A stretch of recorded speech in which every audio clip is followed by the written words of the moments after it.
Now we're going to get down to the nitty-gritty of what Indians are all about. I still say we Indian people are believers in the truth.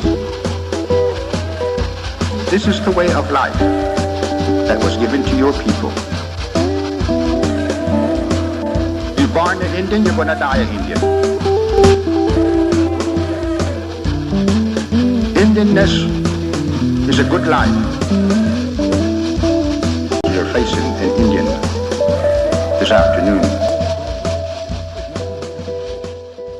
Good Saturday afternoon out there, everyone, and welcome. It's time for your number one source for Native American television news, Native News Today. I'm your host, Jason Salzman. I want to thank you so much for being with us here at our studios in Old Mulgee, right here on Tulsa's CW 1219, each and every Saturday into your living rooms. We are certainly glad to have you as viewers, glad that you're tuning in, and we've got a fantastic show for you today. Lots of different things, very eclectic show, got a little bit of arts and entertainment, got a little bit of news, got a little bit of health. Just something for everybody, I think, today. So you're definitely going to want to tune in. And it's actually a very special month around here at Muskogee Creek Nation. We've got Health Awareness Months, and we've got also Native American Elders Month. And with that being said, definitely excited about Native American Elders Month, and we had to bring in Mr. David Dunson. And after the break here, we're going to bring him in studio. David Dunson, he's the manager of our Senior Services Department, right after this break. For 3 years, kids have been asking their parents, what is that hill on the river going to be? What answer did you give? Did you tell them that someday that half-finished structure will be one of America's most important attractions, bringing visitors from around the country and the world to Oklahoma, along with hundreds of millions of dollars into our economy? There'll be state-of-the-art interactive displays that bring to life the stories, history, and culture of the 39 tribes that share this state.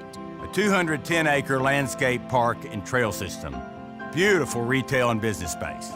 This will be another jewel in the crown of our state's tourism industry, and it will pay eternal tribute to the origin of our great state. It's not a matter of whether we can afford to complete it. We simply can't afford not to.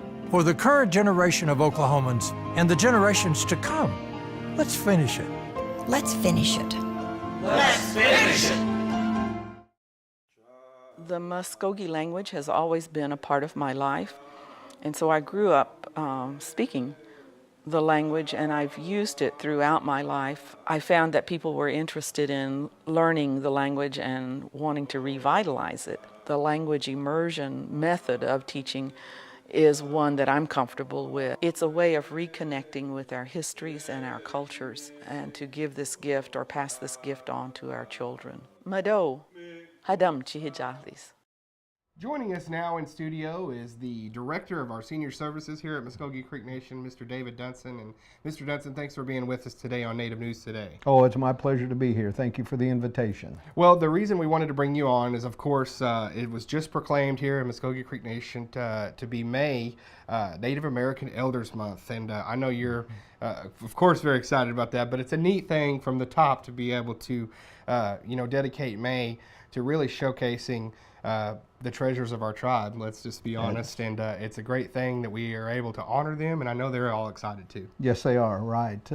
Actually, this started in 1963 with a presidential proclamation, and here at Muskogee Nation, we've been doing it now for 7 years. Oh. And Chief Tiger has given us a proclamation, so we really appreciate that and how they acknowledge the elders in our communities. And you're going to have a neat little game set up for them this week. Tell us a little bit about that. Oh, yeah. This is our senior games and symposium. Mm-hmm. We'll have a guest speaker come in, which will be Lori Fulbright from Channel 6. Mm-hmm. Will be our guest speaker, be talking about some of the issues of our senior citizens.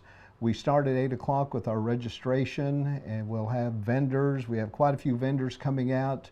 We'll have games, horseshoes, jacks, free throw shooting, just a lot of games for our seniors, and we have a walk for them as well, a lot of physical activities, but it's just a time for them to fellowship, come out and maybe sing a few creek songs and pray, but it's a time for fellowship, for them to get together and converse. I love being able to do that with them because they're so funny and they've got all these great stories. And of course, you hear the beautiful language a lot with most of our elders and things like that. But also your office. Throughout the year, many things you guys are dedicated to, not only providing neat trips for them, little getaways, things like that, activities to where they can go on the Creek Nation bus all together, but also providing them with basic human needs and what they're needing in their old ages, such as nutrition. Can you talk a little bit about the department? I sure can. I'm very proud of the workers that we have in our department. We've got 2 gentlemen that work out in the field that go out and just take care of our elders. They mow lawns, deliver wood, any light maintenance that they have. They replace batteries in the smoke alarms, filters, whatever it might be that the elder needs, just to keep them from injuring themselves trying to climb. They're also trained to look for any type of abuse because our elders face that issue, and we just want to make sure that we're informed. We have adult protective services under the umbrella of senior services. So we've got it encompassed pretty good to care for our seniors. It's a great thing that you do too, and I know that a lot of them, they look forward to these activities. They look to that fellowship because our people have always been communal. That's right. It's about talking, getting together, sharing stories, sharing memories, and that's what goes on a lot at these gatherings. Right, that's true. And also every month we have a elders meeting. Right now we're having it at the Okmulgee Indian Community Center, and it's once a month, first Wednesday of every month. We probably have about 45 to 50 seniors come to our meetings, and they come from different communities. We usually have anywhere from 8 to 10 communities represented. And as a matter of fact, we had our meeting today, which was once again very successful. We have guest speakers, so it's very informative on issues facing our elders. It's wonderful to see that department doing so well, and you doing such a wonderful job. Thank you. With that, and definitely want to look for things to come with our seniors out there, whether it may be, I know I spoke with a large contingent of them coming back from the Horseshoe Bend commemorative, and they were so pleased with that. A lot of them even became emotional talking to me because it was such an experience. But that's the kind of things that they love doing, and I talked to even some younger ones that took the bus ride with the elders, and they said, we had such a great time. Those are moments that you can't put a price tag on or ever have back, so they just hold on to them and cherish them so much, and it's a great thing, and you're doing a fantastic job. Thank you. With May being Native American Elders Month, we will definitely be spotlighting that here at the show, and can't wait to go out and see some of the fun stuff going on at the games on Friday. Well, good. You've got an open invitation. All right. Well, thank you so much, Mr. Dunson. My doing pleasure. a fantastic job. Thanks for being with us. We're going to take a quick break, and we'll be right back. Don't go anywhere, because we'll have the rest of Native News Today.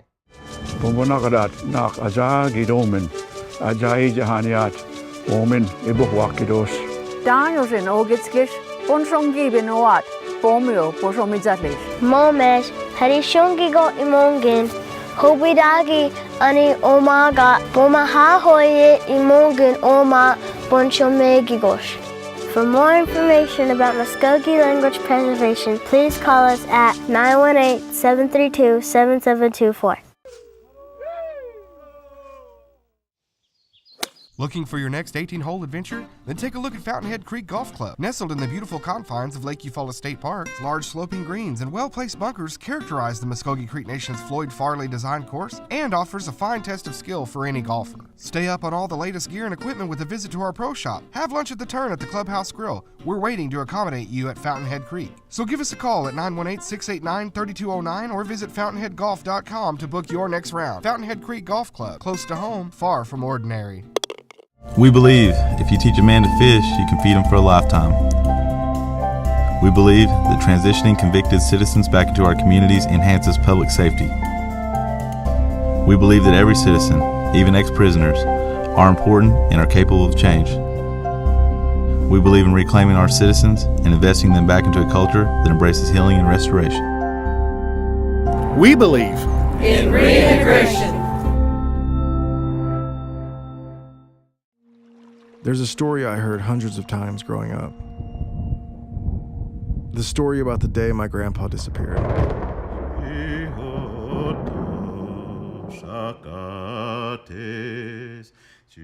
I grew up in a world of songs. I always think of the songs really being the spirit of something. There's a story. They are the same songs our ancestors sang on the Trail of Tears. They carry the grief, but they also carry this great love that works the same way at death.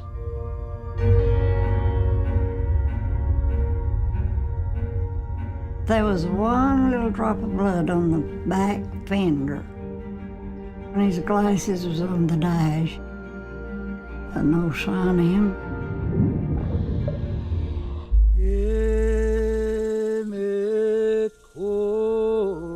As they searched, you could hear these songs echo through the forest. I didn't realize what that would lead me to. A whole rich story of American music history that had never been told. What would you say is the first American music?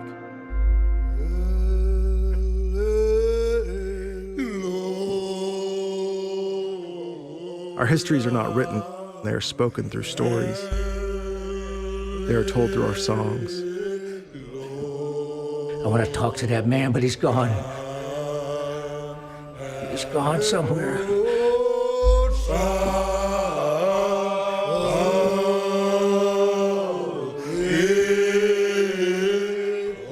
When we sing these songs, we're waking up God.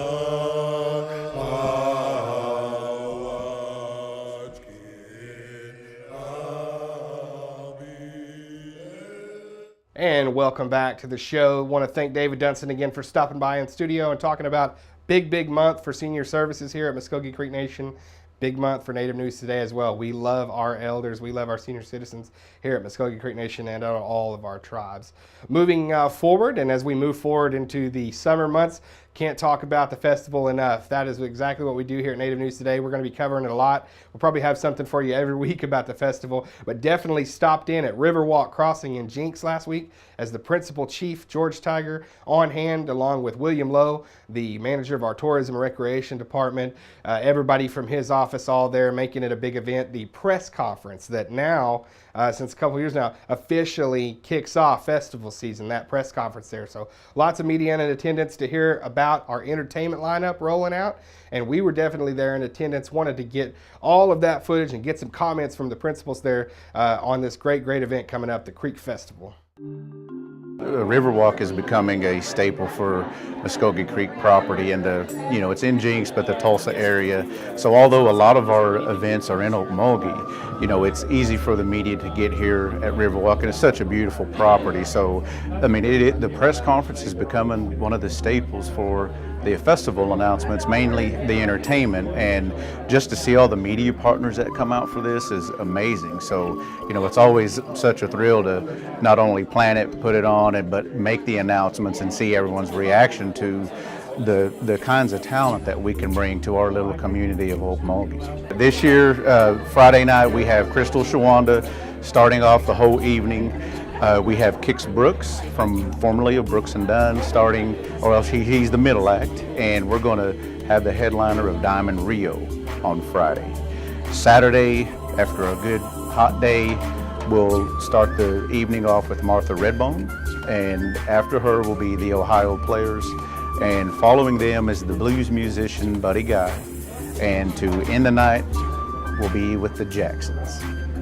Oh yeah, they actually had a residency in Las Vegas for, I believe, all of this year. They took June off. As soon as we heard they were available, we reached out to them, and our entertainment buyer, Seth, he was able to secure them, and they'll be here sweating with us in Okmulgee now. So, it's ironic that we have our 40th annual festival in Okmulgee, but we have great support from the surrounding areas, even the media. I mean, they came to our press conference and they see the excitement of having something like this, and that's really encouraging. I think that is an indicator that we may break even more records this year as far as crowds are concerned. But I think, whenever you can provide good entertainment, people are going to come. Not to say that hasn't always been the case, but whenever you have people like the lineup that we have this year, I think people are excited and they're wanting to come. And I believe that we'll see a lot of people come real early so they can put their lawn chair down and make sure that they're going to be able to see the show. And thanks again to all the people there that made that a big deal, the big press conference, and as I said, officially kicking off festival season. We're going to be seeing more and more great things as we go on throughout the summertime here at Native News Today, talking about that big weekend here at Creek Nation. Moving on, as I talked with David Dunson about here earlier in the week, it's Native American Elders Month here at the Muskogee Creek Nation. Nationally, Children's Mental Health Awareness Month, and Children's Mental Health Awareness Day held at the Muskogee Creek Nation Mound Auditorium this last week. You know, a lot of people in attendance, a lot of parents, a lot of concerned citizens. You know, now I think some of the statistics come out, 1 in every 86, I believe, was the number of children that will be diagnosed with autism. So mental health in children is something that's getting a lot more attention these days. And with that, the Muskogee Creek Nation Behavioral Health Department and their grant, the Project Launch that they have been awarded. It's a great little program. They do a wonderful job, and we were glad to be there. Muskogee Creek Nation Behavioral Health Services Project Launch Program welcomed tribal citizens, parents, and employees to the Mound this week for a special awareness event on behalf of our children. Today was National Children's Mental Health Awareness Day. Actually, it's Children's Mental Health Awareness Month, and we chose this day, which is also the National Day, to celebrate children's mental health awareness. And we did that by having an awareness event here at the Mound. I spoke about the importance of early childhood development and infant mental health and early brain development. And we also read the proclamation that the chief signed, declaring today as National Children's Mental Health Awareness Day. We brought in some videos about early brain development and just engaged the audience in some surveys about their knowledge and about gaps in services and how we could increase programs and services for the community to increase everyone's knowledge. The presentation covered many topics regarding children's mental health, including those conditions that are sometimes overlooked. I had mentioned towards the beginning of the presentation that infant mental health is not necessarily a new field, and early childhood mental health isn't a new field. It just didn't get a lot of attention, a lot of notoriety, because people don't want to talk about infant mental illness, and it's hard to even conceptualize what that would look like. Is it the baby sitting on the therapy couch and the doctor talking to them? And really it's not. It's about the relationship and about the connection between the caregiver and that infant and the type of environment that infant is exposed to. So having a platform in which to spread that message and encourage people to be more aware of the importance of early childhood development is amazing, and it's nice that the message is getting out there and more exposure is being given. Also discussed at the event was the importance of early action when seeing signs or symptoms. If you have the awareness and you identify the symptoms earlier on, you can be more proactive in your prevention program. So when you have a minor misbehavior, you can correct, you can do some intervention, and then a lot of prevention with the parent to teach them how to start to steering that child in a more appropriate way. Something like autism, if you start seeing signs at 18 months to 2 years that your child may be on the spectrum and you start intervention, there's a good likelihood that when they enter school, they may be non-distinguishable. That's not, it's a spectrum, so there are more severe cases and you can't rectify everything. But if it's a mild to moderate and you're intervening earlier and you're working on language, you're working on social skills, you can really get that child where they need to be before they enter school, and rather than waiting, like you said, till 5 or 6, and then you've got to make up for all that time that you've lost. And it's just a much bigger challenge. And as I mentioned in the presentation, the brain is much more flexible. Plasticity is much more flexible earlier on. And so your ability to reorganize and adapt the brain is greater in those early years. And the older you get, the more ingrained those habits are and your reactions and behaviors. And so the earlier we can identify and intervene, the better long-term outcome that child is going to have. Behavioral Health Services at Muskogee Creek Nation is moving awareness efforts in the right direction. While still in its infancy stages, Project Launch is making a difference. Project Launch grant is in its 2nd year, and I'm the Young Child Wellness Expert. It's a nice, big, fancy title. And we are we're doing a lot of presentations at the Head Starts within Muskogee Creek Nation. We're working with the child care centers. We'll be speaking at some community baby showers, but I'm not promoting, we want to promote the program. I'm available, my staff is available to speak or to come out and educate, provide trainings on any of these issues. To anyone that's interested, they just need to contact Muskogee Creek Nation Behavioral Health Services, and someone can direct you to me or to one of my staff within Project Launch. Because again, it's about promoting the awareness, and if the more people know, the more likely they are to access the resources that are available. I want to thank all the great people there again at the Division of Health and Behavioral Health, doing a wonderful job and coordinating that event. So glad to be there and be as guests there at that big event, and so nice to be able to talk with those folks about that worthy cause and bringing awareness to children's mental health. moving right along, our last feature of the week is a big one. We got to sit down at Cain's Ballroom. We were in the green room there before his big show on Thursday, April 24th. Citizen Cope. Clarence Greenwood is his name, but goes by Citizen Cope as a stage name, but puts out many, many great songs and does a great job, but also is a very deep individual. You know, he's very passionate about a lot of things, and one of those things is giving back to underfunded, underprivileged communities. And he's playing he played a show at the Cain's the night we went and interviewed him, and $1 out of every ticket went to Lame Deer Elementary School on the Northern Cheyenne Reservation. And he's very passionate about that. Visited the Northern Cheyenne Reservation. We were just so glad to be able to talk to him. Well, I was going up there and playing a show in Montana, and the Turnaround Arts program contacted me about possibly going up to the Lame Deer Reservation and partaking in, or if they could come and listen to the show. And so we had them come to the sound check, and I had a chef, and we all ate, and I ended up going to the reservation and doing a sweat lodge with some of the elders. And you know, I'd never been to a reservation, you know, I was a kid or whatever, but I'd always wanted to do something like that. So it was just an eye-opener, and you know, we figure out a way, because it's so hard, you know, because promoters are involved, and you know, to be able to do something that's non-taxable, and you know, so we're taking $1 from tickets and putting it toward a fund that's gonna, you know, pay for some musical instruments for some of these kids that, you know, may not have the finances to do so. You know, there's a depression, and you know, I think that's a real thing. I think that music can actually open people up socially to where it can take them out of a place where,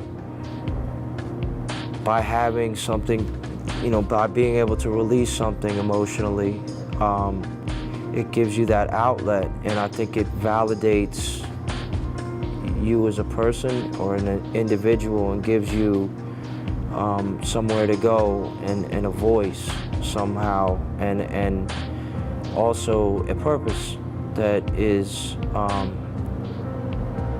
can now come from within. You know, I think we all have that ability, and I think music sometimes can be that outlet. And you know, some people find other different things to, you know, to be inspired by. But I think, you know, just basically finding something that you love and is comes from within and serves a greater purpose can really give somebody a point in life. And I think that these people have been forgotten about, kind of live in a bubble that they're not seen by the American public. So a lot of it goes unnoticed or untalked about, and because of the history and the long history, there hasn't been acknowledgement of the suffering that has gone on, except in a blanket kind of, you know, cowboys and Indian type, you know, history of what we think happened. I don't by any means have enough history. I felt like there was something that was that I felt deeply moved by when I went there, and I felt the need to do something, although I don't know that you know, that can affect or any kind of change or help, but we're gonna try to find out a way to, you know, help somebody that needs to be helped. I'd like to, I mean, there's a million things you think of when you first experience something, and you know, you just see that there's, you know, how do you provide an outlet for somebody that doesn't necessarily have one? And I think it's just a human condition that people, you know, that don't find that thing in their life, you know, this depression can continue. you know, and it's not just, it's within our whole society. I think that we've not kind of gone after things that we love. We don't think, we're scared to dream. I think we don't feel like we can affect much change, and it's been dominated, you know, culturally by, you know, I think also all the mass money that has come in, and, you know, the new kind of found, you know, make $1 billion in a day, and, you know, it's affected, you know, the middle class and the lower class and even the upper class, because, you know, I don't know if you're meant to have a couple $1 billion, because it obviously makes you crazy. So when you have that much money in your hand, and you know, you end up having more social, you know, effect and influence than, you know, the average person. We as a community, and you know, have not done good or done well at acknowledging the suffering of people that, you know, built this country, were here in this country before this country was a country. And we still suffer with it today. I think it you know, we've regressed, even though you know, time has progressed. All right, and our thanks again there to Mr. Clarence Greenwood, Citizen Cope, not only for his passion and his giving to Native American reservation there and the Northern Cheyenne people in Montana, but also just being so knowledgeable. You know, it's so refreshing to see someone in the spotlight that's made it, you know, as a big, you know, musical star, things like that, plays concerts to all kinds of fans, still grounded enough and still knowledgeable enough to know about the First Nations people of the United States and the Native American population and the social ills that affect some of these reservations and a forgotten plight a lot of the time. And I think that's what he talked about in his words there. And it was just so neat to be able to see somebody with that status have those kind of convictions. So big ups to Citizen Cope. Thank you so much for the interview. Did a fantastic job there. And also our behavioral health department with the Project Launch grant, really putting it to work, doing a fantastic job with our Children's Mental Health Awareness Day. Also, go back, David Dunson, Senior Services, fantastic job that program does, and also having the senior games, you know, neat things that are put out all throughout the year for those seniors, and it's a wonderful thing to take care of our elders. They are the treasures of this tribe. Want to thank everybody for watching the show this week. If you can't catch us right here on Tulsa CW 1219, you can always catch us on YouTube. Just search Native News Today, Muskogee Creek Nation will take you right to our page, and then go to Facebook, Native News Today, like our page. There's a bunch of people, so you might as well jump on the bandwagon. And also, @Native News Guys is our Twitter handle. You want to see what we're kind of up to throughout the week, putting the show together. For Jared Moore, Tyler Roberts, all the great people here at Muskogee Media, make it happen. We'll see you guys next week.